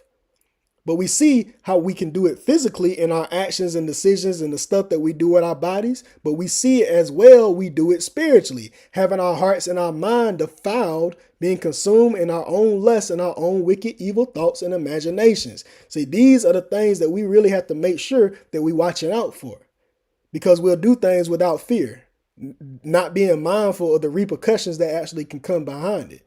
So that's something that we don't want to do. See, now we'll look at the flip side of it when we see with this publican. When we go back over here to Luke chapter 18 and we see verse 13, it says, and the publican standing afar off will not lift up so much his eyes, his understandings unto heaven, but however smote upon his breast, saying, God, be merciful to me, a sinner. See, this reveals the heart of one with that shamefaced spirit, showing humility and true respect towards Jehovah. See, not even willing to exalt their understanding to heaven, but bow their head in humility and repentance. See, this reveals one of a broken heart and a contrite spirit, willing to show genuine repentance without any excuses, showing true obedience of what we need to be doing, which is exactly what we're going to see right here when we go to Jeremiah chapter 3 and verse 13. He's going to clear his day for us. It tells us, it says what? Only acknowledge thine iniquity, that thou hast transgressed against the Spirit of God thy God. That's it. So this is all we need to be doing. only acknowledge, only confess our acts of sins.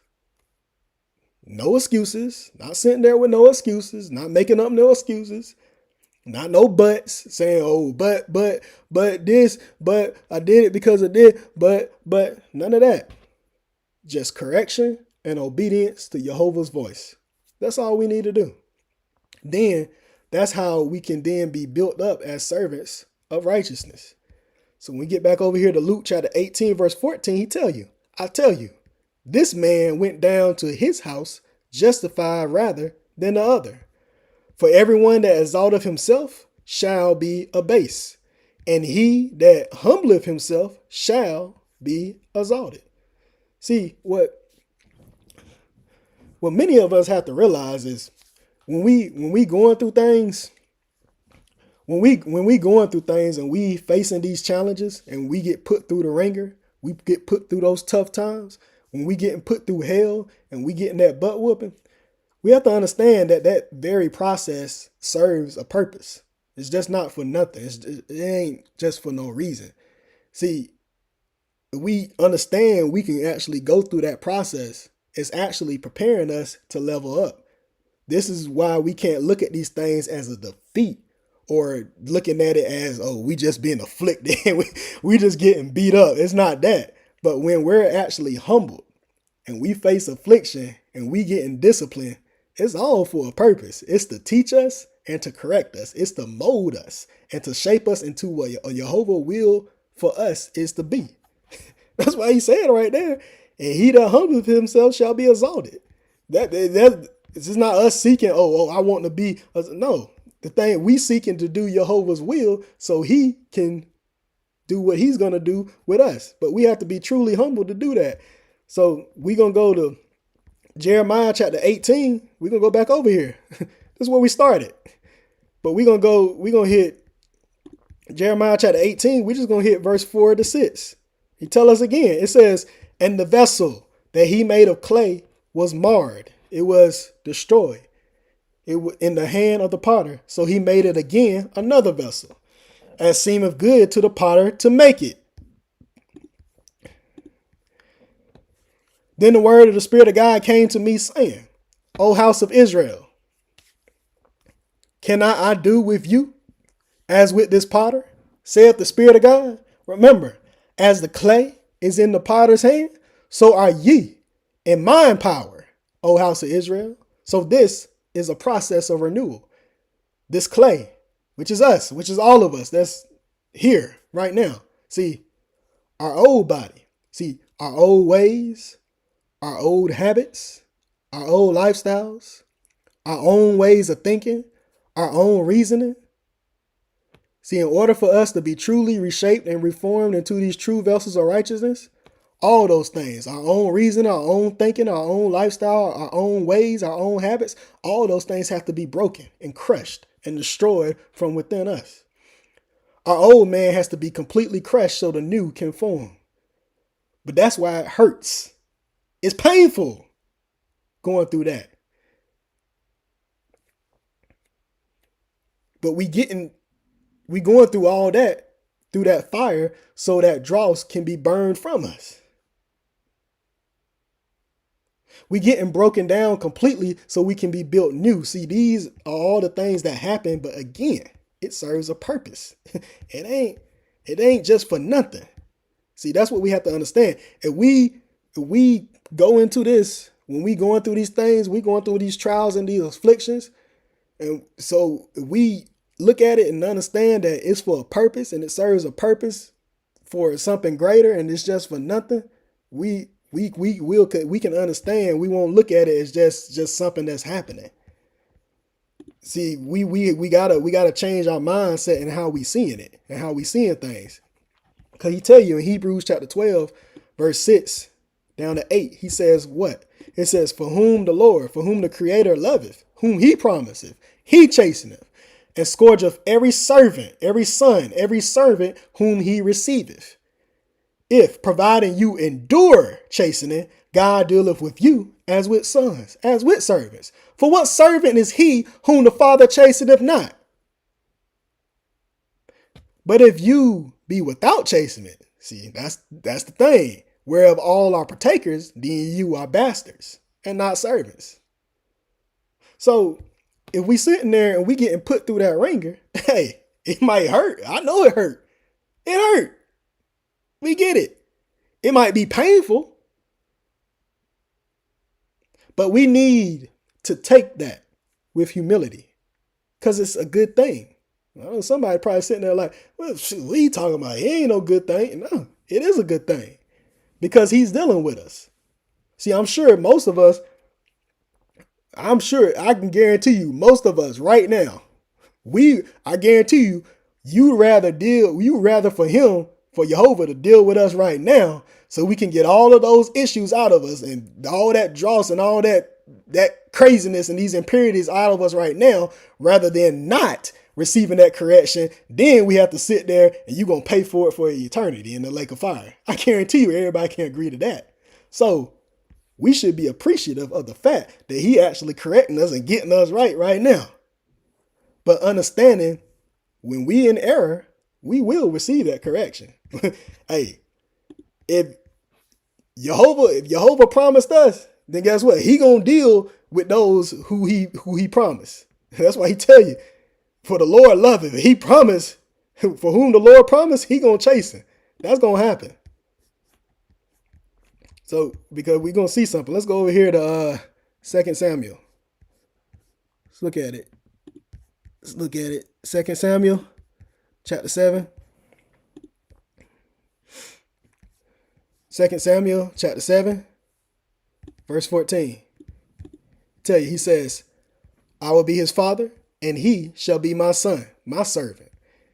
Provided he commit iniquity, acts of sin, as we all have, I will chasten him with the rod of men, and with the stripes of the children, the works of men.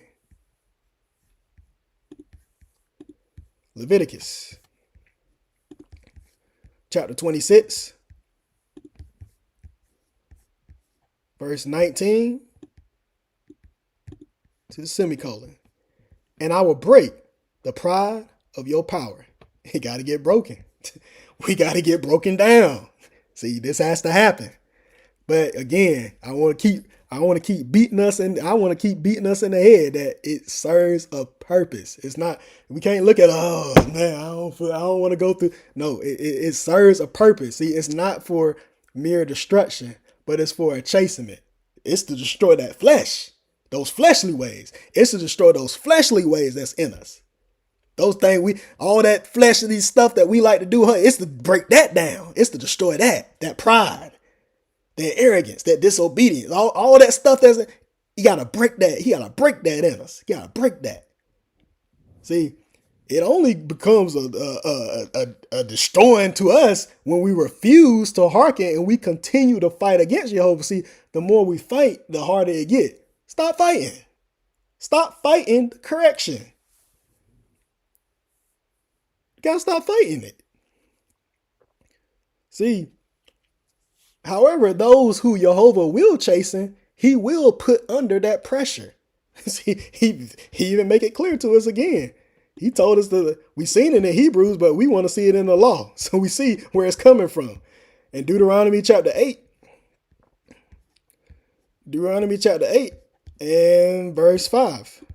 He says, thou shalt also consider it, think about it, meditate on it. Thou shalt also consider in thy heart, as comparing a man chasing of his son, so the Spirit of God, that God, chasing of thee. You see it right there. Isaiah chapter 48, verse 10. Tell you, this is how he gonna do it. He says what? Remember, I have refined thee, but not with silver. Watch this. I have chosen thee in the furnace of affliction. You see it right there. So this is the whole point. This is how we become refined. This is how we become pure and clean. By being tried and proven in that furnace, in those trials, facing that heat. That's the only way we're going to come out pure. We can't sit there and we can't avoid the heat. We can't avoid the trial. We can't avoid the furnace. How we going to actually be purged of all those things that's within us and draw closer to God if we're not willing to go through that pressure to become refined? Can't avoid it. But we have to be put under that pressure. But while we in that furnace, we cannot allow ourselves to break under that pressure, meaning allow ourselves to be consumed by the things that's happening around us. That pride need to be broken up in us, but not our spirit. See, that's the thing. Because when we going through this refinement process, when we facing those tough challenges and we getting that butt whooping, always keep this in mind. When things get tough, we got to get tougher. It get tough, we get tougher. It get harder, we get stronger. See, a rock cannot become a diamond unless it endures the pressure. It has to actually endure the pressure of the heat. It has to endure that. Just as we can't become those precious jewels in Jehovah's eyes unless we endure the pressures of our trials and endure this thing until the end. So guess what? It's not a suffering, but it's to humble us. So we're going to see something over here in Psalms. So let's go to Psalms chapter 119. Psalms chapter 119, we're going to hit verse 71. Psalms chapter 119, verse 71, he tells us, it says, it is good. You see it right here. He said, it is good for me that I have been afflicted. You're making that's a full thought. It's good for me that I have been afflicted. What? That I might learn thy statutes, that I might learn thy commandments, thy covenants, thy laws, thy ordinances, thy precepts. See, this is something that we should always keep with us. It's good that I've been afflicted. It's good that we've been afflicted. We got to keep that with us. It's good that we've been afflicted, that we've been humbled. That's what that is. Why? Because it's going to keep us on the right track and the right path. See, soon as we start swerving off the path, then guess what? We're going to start going through that ringer for a bit to get us on the right track, to break up something within us that shouldn't be there, like, so we can get back right. Get right. See, the important thing in that is how we see it and how we actually dealing with it. See, what's going to happen is we either going to see our afflictions as suffering and defeat.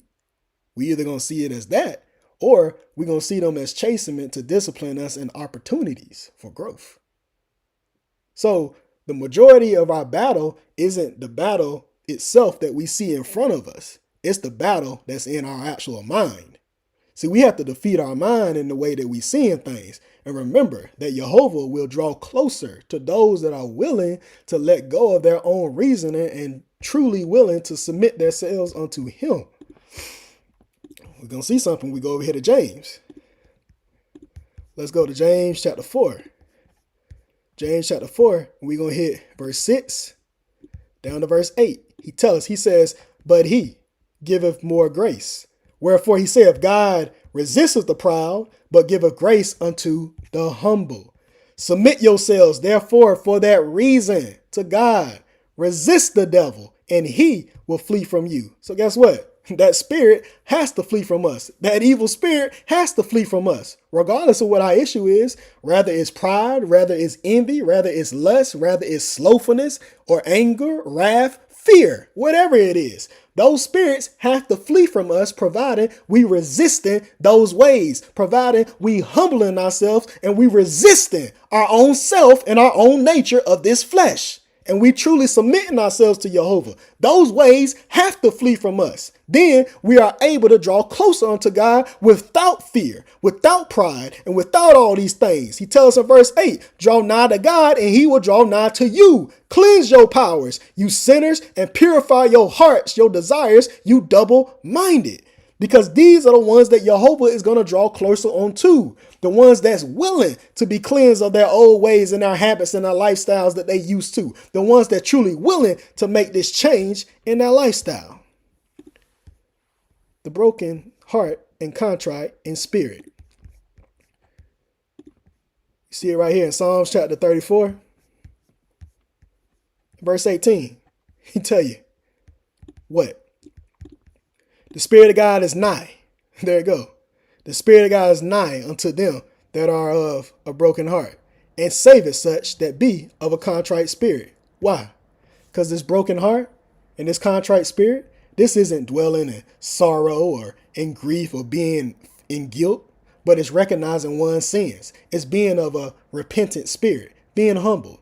This is what we've been talking about this entire time. So we should understand it. But we have to be broken down. It's not being destroyed, but it's our own self-will that has to be crushed. It's our own self-righteousness that has to be crushed. We have to be willing to go through this and go through this process with humility. That's why I mentioned that earlier about that vessel of clay being crushed and being destroyed. Because all of our ways, our pride, our self-will, our self-righteousness, all those things have to be crushed and broken down. Our own power and our own strength have to be removed from us. Because once that happens, now we can come to Jehovah. We ain't got nothing with it. We ain't bringing no baggage with it. We bare, we naked. We ain't hiding anything. We ain't covering up anything. But now he can do his work in us to actually build us up. That's the part about it. That's the beautiful part about it. This is what we got to do. He tell us something in Deuteronomy. Let's look at something. Deuteronomy chapter 32. Deuteronomy chapter 32 and verse 39. Deuteronomy chapter 32 and verse 39. He tell you, it says, see now that I, even I am he, and there is no God with me. I kill and I make alive. I wound and I heal. Neither is there any that can deliver out of my hand. Ecclesiastes chapter 3 and verse 1 down to 3. Ecclesiastes chapter 3 verse 1 down to 3. And it says, to everything there is a season and a time and purpose under heaven, a time to be born and a time to die, a time to plant and a time to pluck up that which is planted, a time to kill and a time to heal, a time to break down and a time to build up. So we see that there's a time and place for everything. All these things serve a purpose. See, there's a purpose to everything that is in our lives, but it's all according to Jehovah's will and his divine plan that he has for us in our own very lives. See, just as he breaks us down and we go through those afflictions, that season serves its purpose because it's a time to break down. It crushes all these fleshly ways out of us, forcing us to recognize our errors and our faults and bring us to the lowest point possible where we can't do nothing but acknowledge that we need Jehovah, that he's the only one that can bring us out of it. But in that same process, again, there's a time to build up. That season serves its purpose, that he can build us up and heal our wounds and fill us with his living knowledge and restore us and make us whole. Let's see Isaiah chapter 66.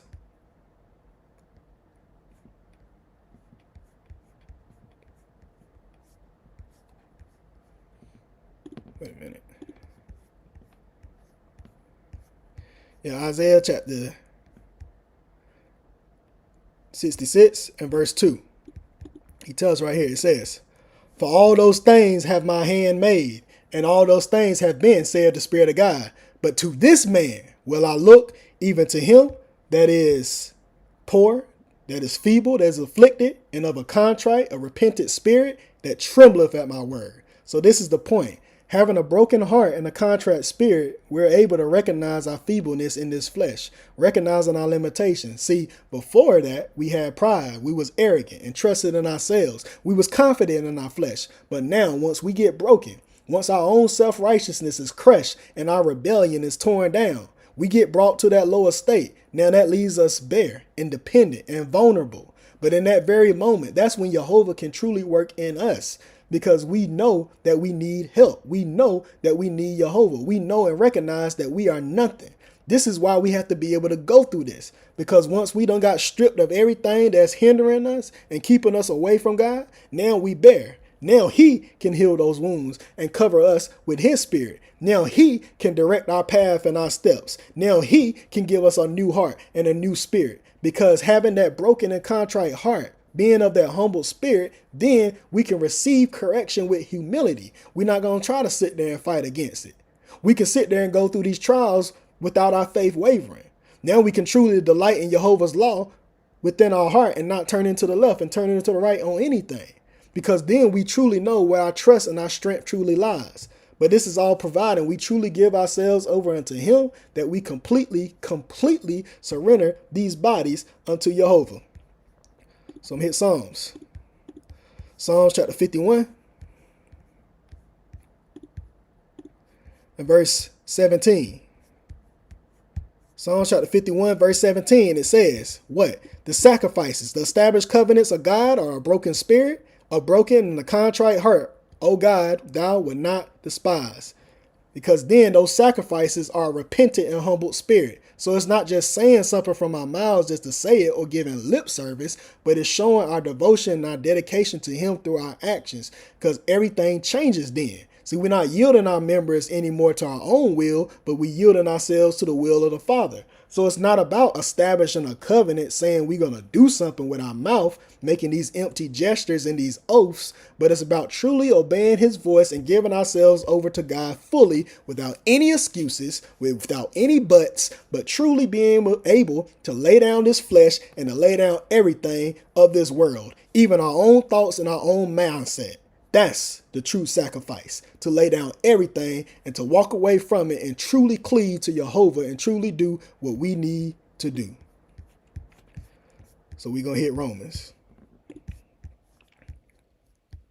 He tell us in Romans chapter 12, verse 1 and 2.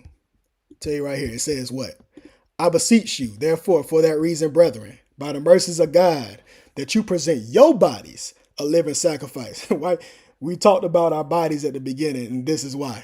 You present your bodies a living, established covenant, holy, separated, acceptable unto God, which is your reasonable service. And be not conformed to this world, but be ye transformed by the renewing of your mind, that ye may prove what is that good and acceptable and perfect will of God. So, as we continue to go throughout our journey, we must remember that our bodies are the temples of God, and we should be separated wholly unto him. See, we don't have these bodies for our own uses to defile it in any way, in our mind and body, remembering that we are bought with a price. So we have to truly understand that in order for us to truly serve Jehovah and draw closer unto him, we have to come to him humbled. So anything that's in us, anything that's in our hearts that ain't right, those things have to be removed. Those things must be crushed. And we must understand that he is going to prove us and put us to the test. But the question is, I want us to all, as we leave out of this teaching, are we willing? I want us to all consider that. Are we willing to go through it? Because we always have to keep in mind, Jeremiah 3:13, only acknowledge thine iniquity.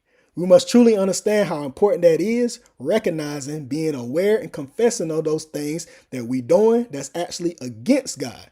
Because if we sit there, we think we don't have no issues, and we sit there and we say, oh, well, we unsure if it's something that we need to work on, or we feel like we got it all together, then we already in trouble. We already in trouble, because we have to understand that a true contrite and broken heart is going to be able to recognize and acknowledge their wrongdoings.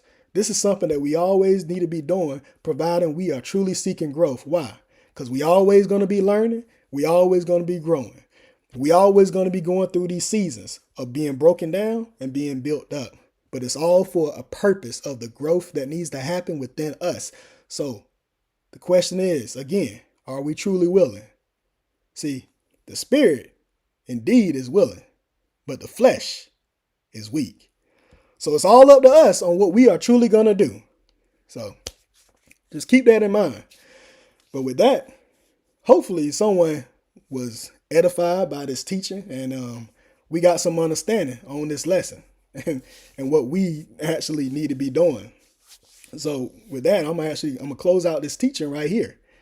And again, as always, if anyone has any questions on anything, you always can shoot me an email. My email is always in the descriptions of the lessons, and then hey, we can go from there. But with that, I'd like to appreciate everyone for coming out and tuning in with me to this lesson. This was Evangelist James with the King James Bible University, Durham, North Carolina. And I would like to say, Shalom.